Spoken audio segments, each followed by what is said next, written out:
Muito bom dia a todos. Muito obrigada por terem vindo a este segundo dia desta conferência.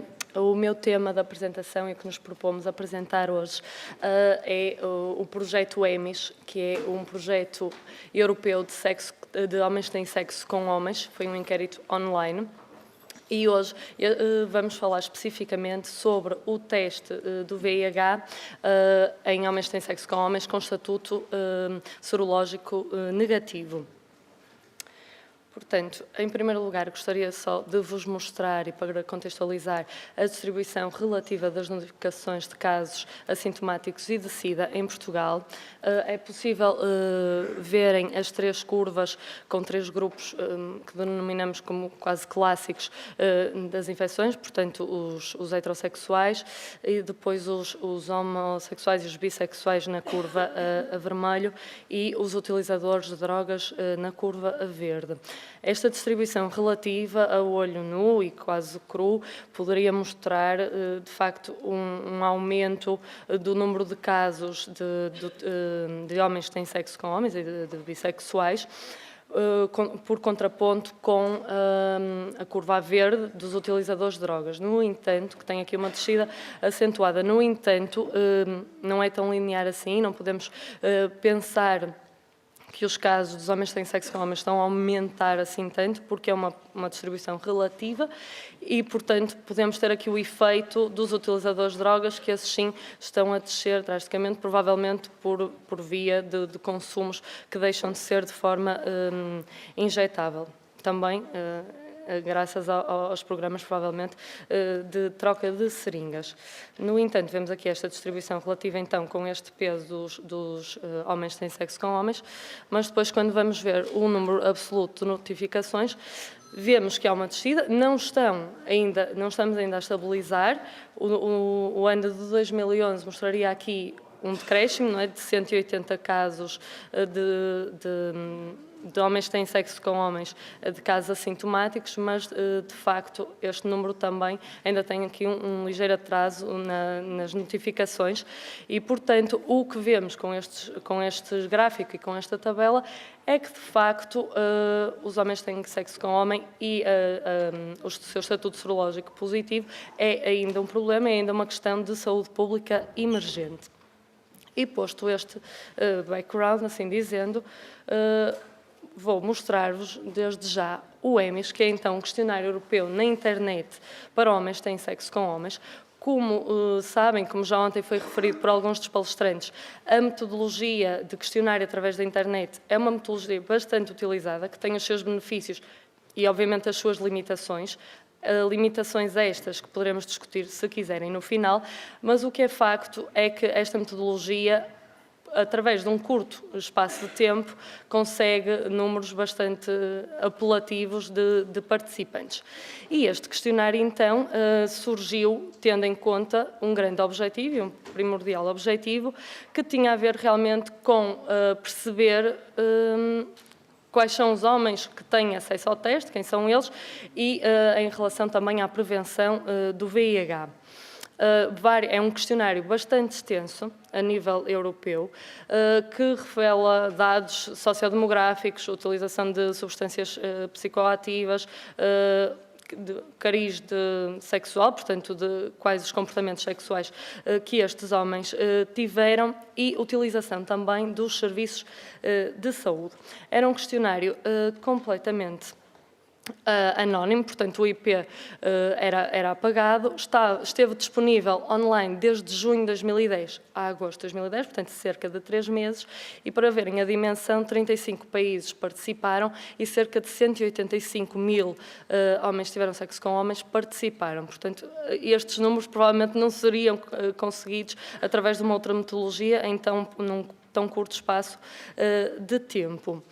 Os critérios de inclusão tinham que ser, obviamente, tinha que ser um homem, não é, a preencher, idades compreendidas entre os 16 e os 89 anos e que tivessem tido sexo com um homem nos últimos 12 meses ou com uma identidade gay, bissexual ou queer e a viver em Portugal, no caso dos respondentes do inquérito português.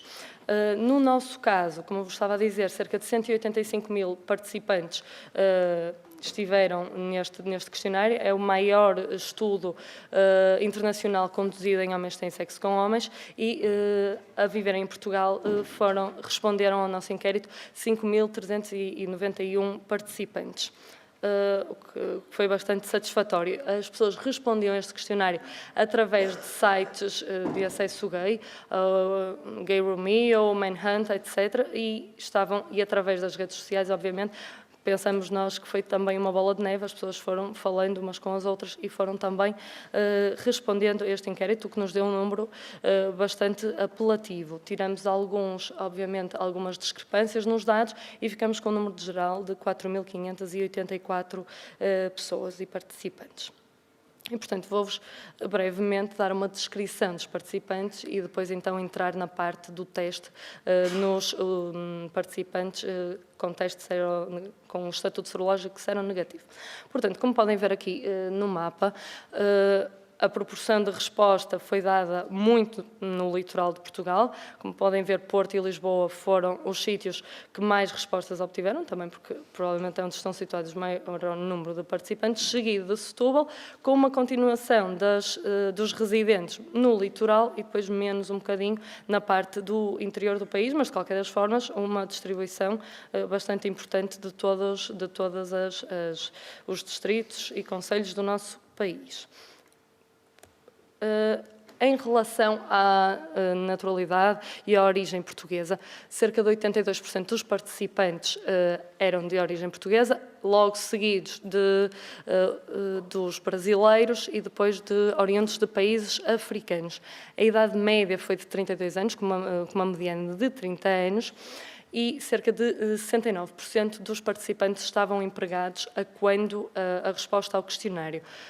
Os outros, cerca de um quarto, estava ou em situação de estudante ou baixa médica ou reformados. Portanto, tínhamos uma proporção muito, muito pequena de desempregados. Mais de 50% deles tinham um nível educacional elevado, portanto, a nível superior, e uma esmagadora maioria, 60%, descreveram-se eles próprios como gays ou homossexuais. Tínhamos também alguma proporção de participantes a mostrarem-se e a identificarem-se como bissexuais e 7% a dizerem que simplesmente não usavam um termo para se definir e para se identificar.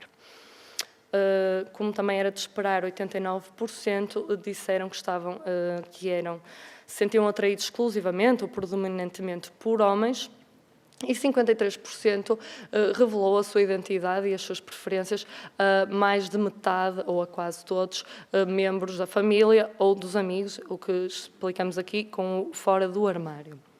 Isto é uma descrição muito breve do perfil dos nossos participantes. E uma das perguntas, como estava a dizer, é um questionário bastante extenso, demorava cerca de 30 minutos a responder, ou mais até, eu diria, e uma das perguntas era precisamente sobre a percepção do estatuto serológico atual.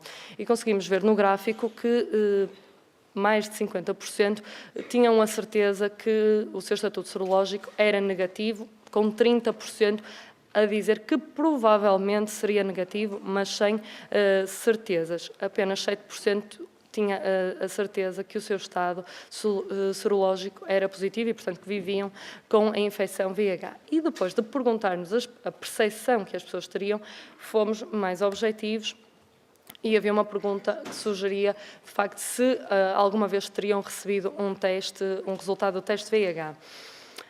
Uma proporção interessante de pessoas disseram que nunca tinham recebido o teste.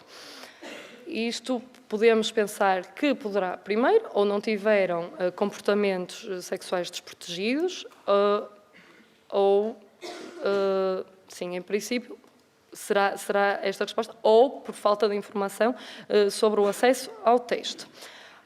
Cerca de 7,7% disseram que sim, que viviam com a infecção VIH, o que vai de encontro à percepção das respostas anteriores, e 64% das pessoas, 64,5% das pessoas, disseram que sim, que já tinham recebido um resultado de teste, e que o último teste tinha dado negativo. Tivemos apenas 38 pessoas que não responderam a esta pergunta. E, portanto, eu vou passar a partir agora das pessoas que disseram, que responderam que sim, que já tinham feito um teste e que tinha dado negativo, vou passar agora a mostrar algumas características dessas pessoas e perceber se havia diferenças entre os homens que têm sexo com homens dentro deste grupo dos seronegativos. E, portanto, a título de curiosidade, à pergunta onde foi feito o teste, 37,4%, que foi até um pouco surpreendente, respondeu que teria sido no centro de saúde. E isto pode ser devido ao médico de família passar uma diversidade de exames em que o teste VIH está incluído, ou pode ser uma necessidade explícita dos MSM, a seguir imediatamente a este serviço de saúde. Foi utilizado um serviço de rastreio de VIH, com 19,4%, que, pensamos nós, não estava identificado no questionário, mas nós apontamos para que sejam os serviços do SCAD, em que vemos, depois a minha colega Raquel Lucas vai falar também, mas em que vemos que, de facto, em Lisboa, e uma grande porção dos nossos respondentes eram também de Lisboa, os MSM vão muito e frequentam muito o CAD como forma de rastreio do teste. Todas as outras proporções eram depois ligeiramente menores. E, portanto, em relação ao teste segundo a faixa etária, este gráfico mostra-nos duas barras. Portanto, a azul, a realização do teste alguma vez na vida, e depois a vermelho, daqueles que já tinham realizado o teste alguma vez, quantos os tinham feito nos últimos 12 meses. E o que se verifica é que, de facto, a faixa dos 35 aos 44 anos foram aqueles que mais identificaram como tendo feito teste alguma vez na vida. Mas depois, quando vamos a ver o teste nos últimos 12 meses, verificamos que 81% dos respondentes com menos de 25 anos disseram ter feito o teste. Portanto, o que significa, pensamos nós, que talvez eles tenham, de facto, começado a testar mais tarde, os mais jovens, mas são, de facto, neste último ano, são aqueles que mais testaram. Portanto, começam tarde, mas depois testam com bastante frequência. Em relação ao teste por país de origem, verifica-se que na realização do teste alguma vez na vida, os respondentes de países africanos foram os que mais responderam que alguma vez já tinham feito o teste, mas depois verificamos que são os brasileiros que mais testaram no último ano. Verificamos também, eu não disse, mas reitero agora, que cerca de 35% das pessoas que não são oriundas de Portugal, mas que estão cá a viver neste momento, estão há mais de 20 anos cá em Portugal. E, portanto, talvez estes brasileiros não estejam há tanto tempo assim e venham já com outro tipo de práticas de teste. E, portanto, sobe aqui o número dos brasileiros a testarem no último ano. Em relação à dimensão do local de residência, a pergunta era como é que identificam primeiro o local onde vivem, se era uma cidade muito grande, ou grande, média ou pequena, ou se vivem no campo ou numa aldeia. E o que verificamos, de facto, é que os que vivem na aldeia, no campo, têm sempre, ou alguma vez, ou nos últimos 12 meses, proporções mais pequenas dos que vivem em cidades grandes ou muito grandes, que no caso será Lisboa ou Porto, ou as restantes, que são as médias ou pequenas, mas, de facto, no realizou alguma vez, vemos que há diferenças significativas entre as três respostas das cidades, mas nos últimos 12 meses essa diferença é atenuada, apesar de, em termos absolutos, as pessoas que vivem mais provavelmente fora do litoral, testam um bocadinho menos, e também poderemos pensar se o acesso ao teste será tão generalizado nesses locais como nos locais mais a litoral, nas cidades grandes. No que toca à identidade sexual, como referi há bocadinho, a maior parte deles, dos respondentes, identificou-se como gay ou homossexual, e depois agrupamos todos os outros bissexuais, os que não se identificavam com nenhum termo concreto, noutras categorias, e de facto há aqui diferenças entre a realização do teste alguma vez, com os homossexuais, homens que têm sexo com homens, a testarem mais do que os outros. Poderemos pensar que também devido talvez às práticas anais não protegidas. Mas tudo isto são ainda reflexões que estamos a ter e ainda há um longo processo para pensarmos em tudo isto. Quanto ao nível educacional, há aqui uma coisa curiosa. Ter alguma vez realizado o teste foi mais respondido pelas pessoas com nível educacional elevado, mas quando vemos no último ano, vemos aqui um aumento, pouquinho, mas um aumento das pessoas que têm baixo ou médio nível educacional, o que pode querer dizer que a informação também está a passar mais para as pessoas, agora nos últimos tempos, que talvez não passassem tanto, as pessoas não estavam tão informadas quando a primeira vez que realizou o teste. No que toca à situação habitacional, nós dividimos aqui as pessoas que responderam que viviam com um parceiro masculino e os que viviam com uma parceira feminina, e nos dois momentos, de realização do teste alguma vez e nos últimos 12 meses, verificamos que os que vivem com parceiro masculino utilizam e têm acesso ao teste mais do que os outros. Poderemos pensar aqui que talvez o facto do preservativo e terem relações estáveis pode diminuir o facto da utilização do teste.